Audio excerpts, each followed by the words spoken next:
Hello biologists, welcome to lecture number 8. We're going to be talking about biodiversity and we're going to be taking notes. All right, we're going to talk about biodiversity.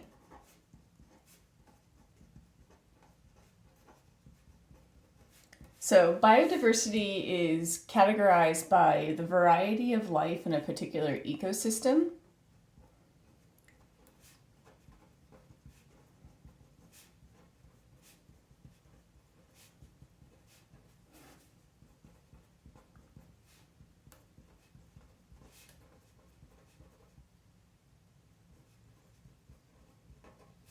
So we know an ecosystem is all the biotic and the abiotic things in one place at one time.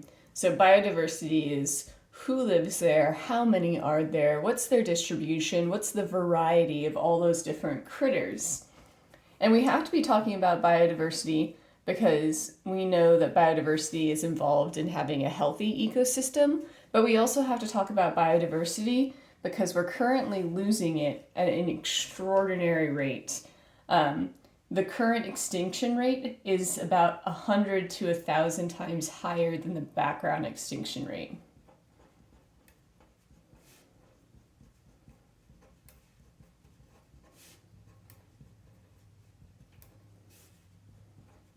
So 100 times to 1,000 times, depending on your source, higher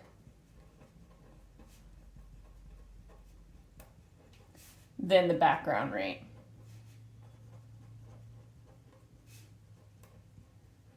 Which is really worrying. And it's worrying because we're losing species much more quickly than we ought to be. And that is making the biodiversity of our ecosystem just decrease like crazy. And so it's been speculated, and most biologists accept this now, that we are currently in our 6th mass extinction.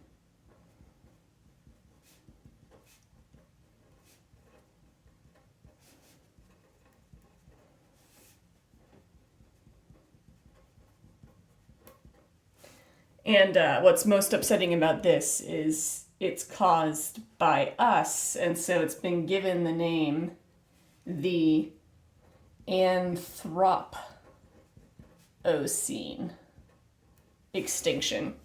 Anthro means human. So this is the human-caused extinction, the 6th one on the course of Earth's history. So let's talk about what is causing this loss of biodiversity. And we like to categorize this as the threats to biodiversity.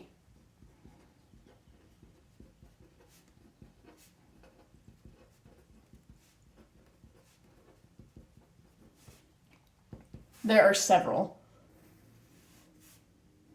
But we have to know what's causing the problem before we can start mitigating the problem. So the first threat we're going to talk about is called exploitation.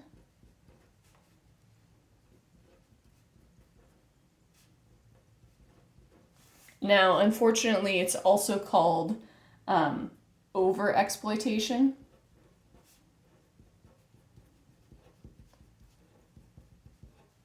It's also called overharvesting.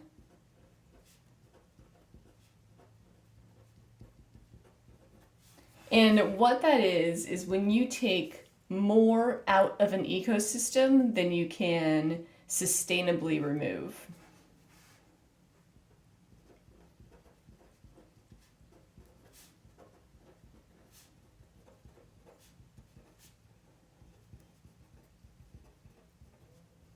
Removing more than is sustainable. This is the main loss of biodiversity in marine ecosystems. Currently, about 1/3 of fish are over-harvested.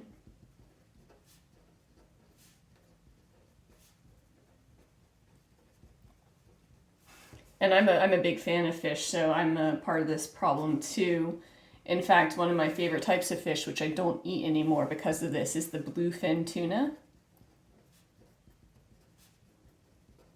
Really popular in sushi restaurants. It's delicious, but the bluefin tuna population is down 96%. And that's almost gone. Like, we're going to see the extinction of this if we can't figure out a way to control our overfishing issues. So almost a third of the fish that we eat are overharvested. Bluefin tuna are almost gone.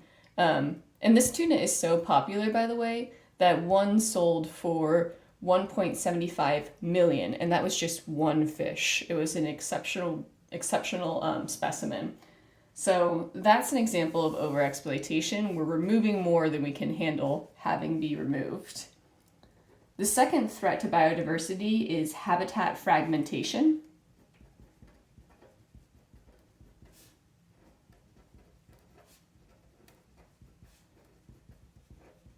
You are cutting your habitat up into pieces. This is also called, because we love synonyms, this is called habitat degradation.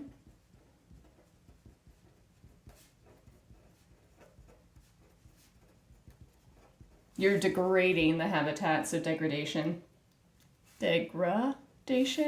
whatever. And so what happens is in fragmentation, you are breaking a habitat up into smaller pieces.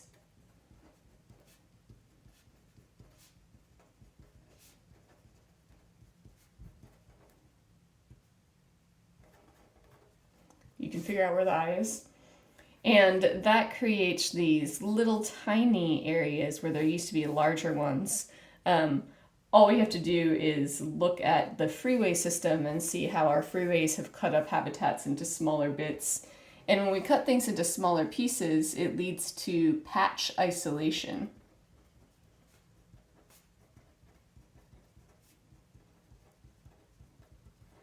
And to visualize this, I like to think about looking at a city from above and then trying to find all the parks. So they're isolated little patches of green space in a massive urban environment.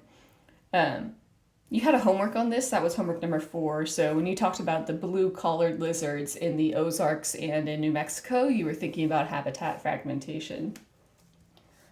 Another cause of the loss of biodiversity that's similar but different is habitat loss.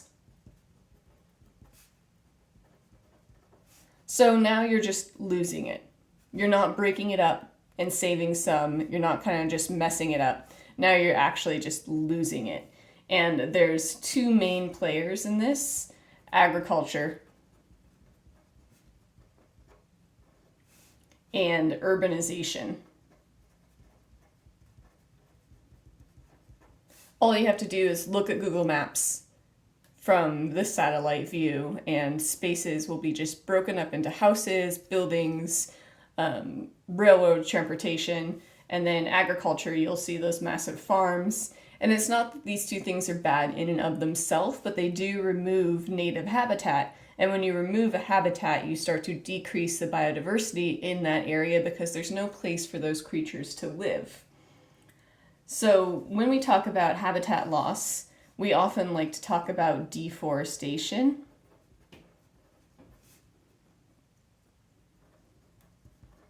And deforestation is the removal of forests. It's estimated that in 100 years, there will no longer be rainforests. This also contributes somewhere between 12 and 17% of greenhouse gases.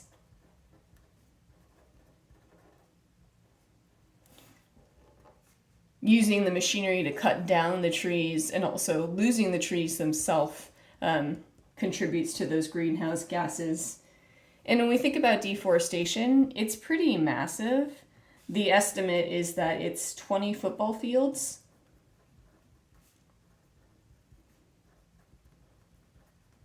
per minute. Which means you can do the math when you're done watching this lecture video and figure out how many football fields have we lost during the course of you watching this lecture. Just to get a little bit extra depressing, we're assuming if everything goes at the same rate that it is right now, that about 28,000 species will become extinct in the next 25 years.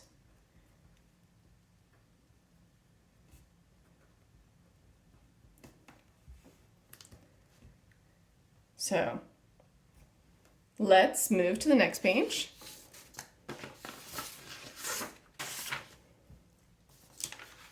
Our fourth cause of loss of biodiversity is from invasive species.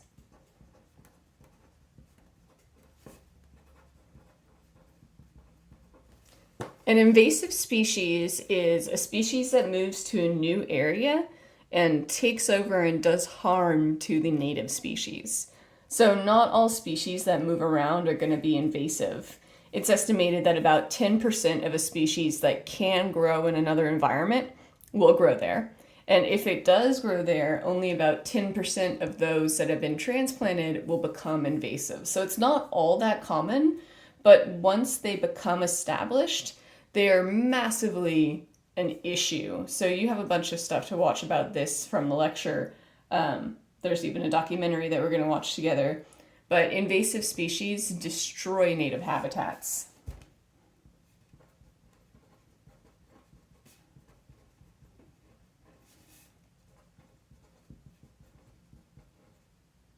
So that's the problem with invasive species. Then, the fifth cause of threats of biodiversity is pollution. Now, pollution, I think, is interesting because we know that word, we say that word, but the definition is kind of vague. So the definition of pollution is contamination. And it can be of the air, can be soil, can be water, that does harm to living things.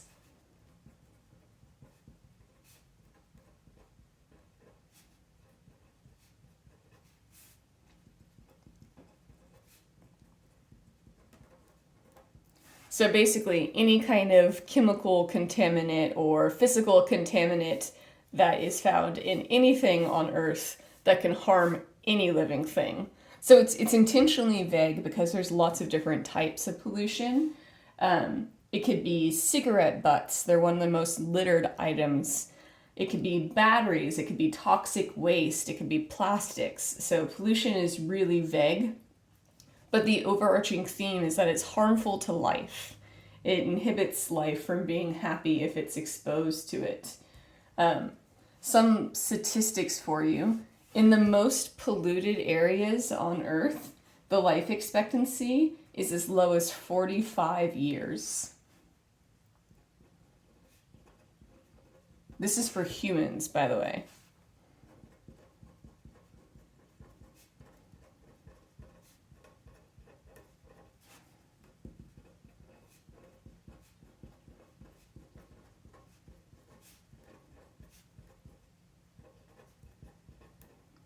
That's really young.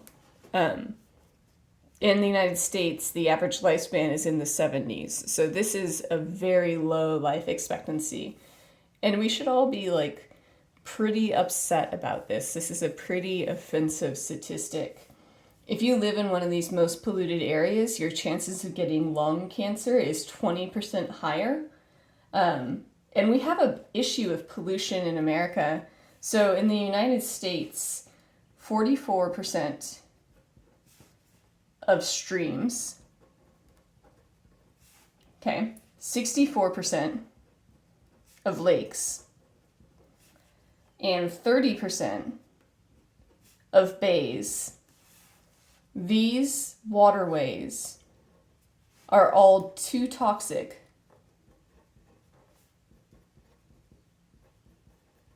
to swim in. Forget eating from, just to get your body in them. 64% of lakes in the United States are too polluted to swim in.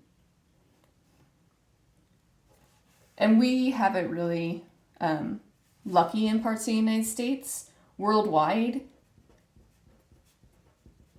the statistics get even worse. Worldwide, 783 million people do not have access to clean water.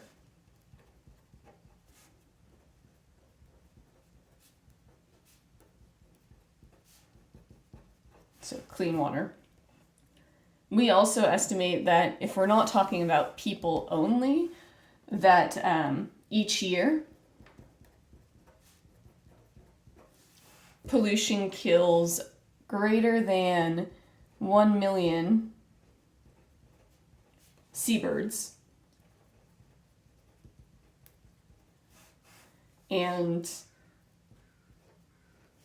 100,000 sea mammals.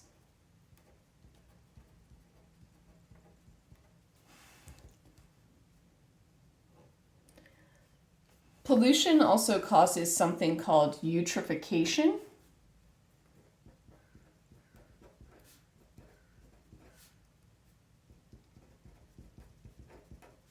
And this is when fertilizer runs off of our agriculture lands and goes into a body of water and creates dead zones.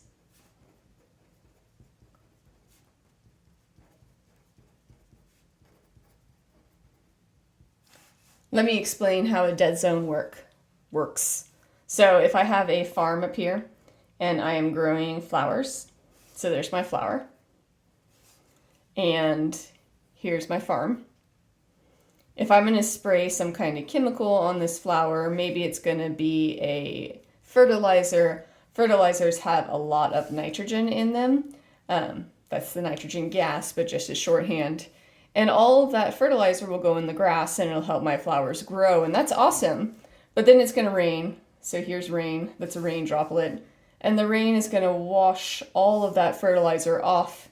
It's going to go downstream. It's going to end up in some body of water. So here's my waves. So we've got some body of water here. And when that nitrogen gets in the water, it actually makes the algae really happy.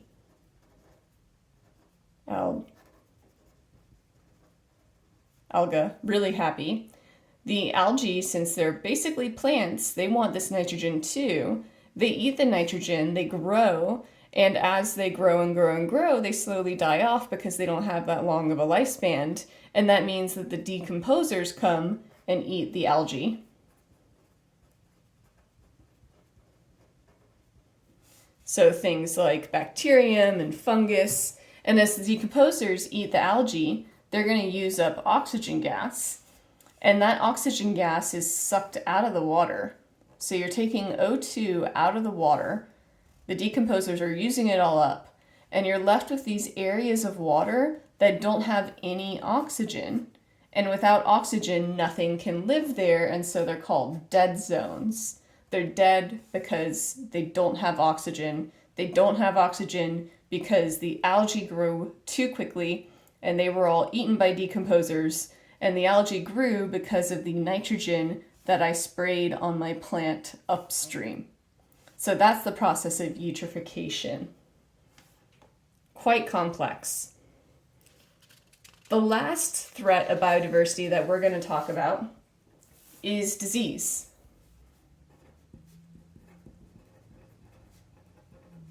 So a disease is any condition that impairs normal function.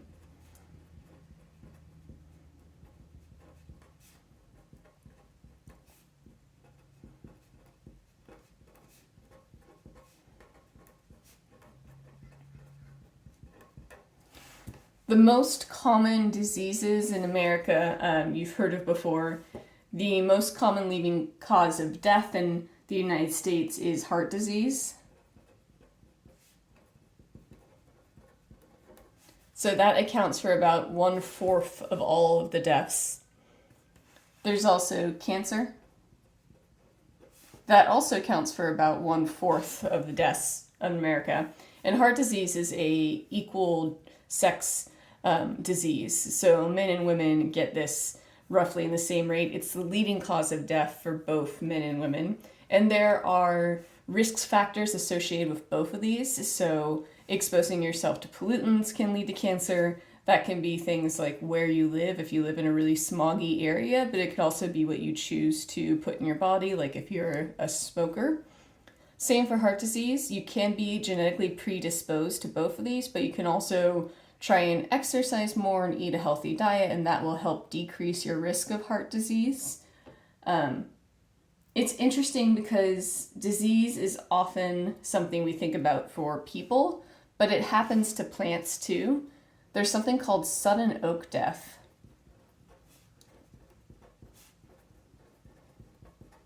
So it kills oak trees, and it does it suddenly, and it's killed about 1 million trees in 10 years.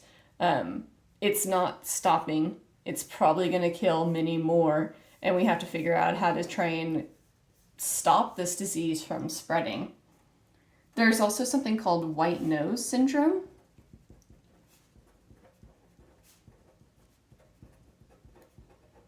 So this is in bats, and it looks like they have powder all over their faces, which is why it's called white nose.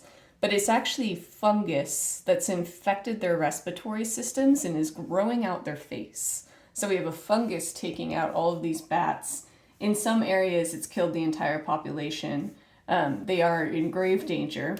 And then amphibians are really sensitive to different pollutants and different environmental factors. And there's a fungus that's killing off amphibians like nuts. It's called chytrid. And then eomycosis. Myco refers to fungus. So chytridiomycosis, it's got about 30% of the amphibians on Earth right now, and it's probably going to end up taking most of them. So disease is not something that just affects humans, and disease is not something that affects all humans equally. All right, you are looking at my computer now.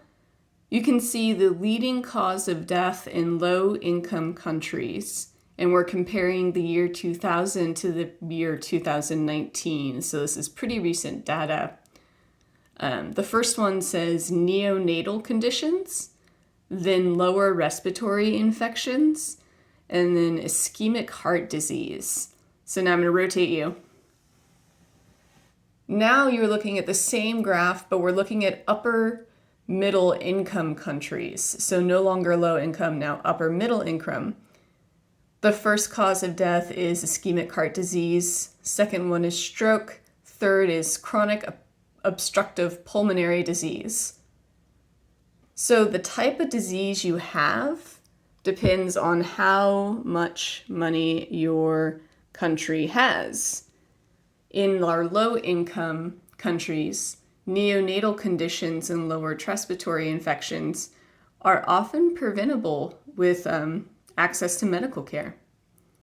So I want to leave us with this parting quote from the great Maya Angelou, and it says, "Do what you can until you know better. Then, when you know better, do better."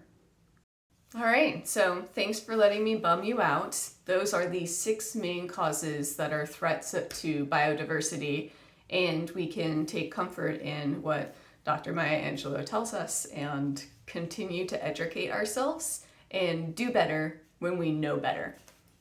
Thanks. Email me with questions.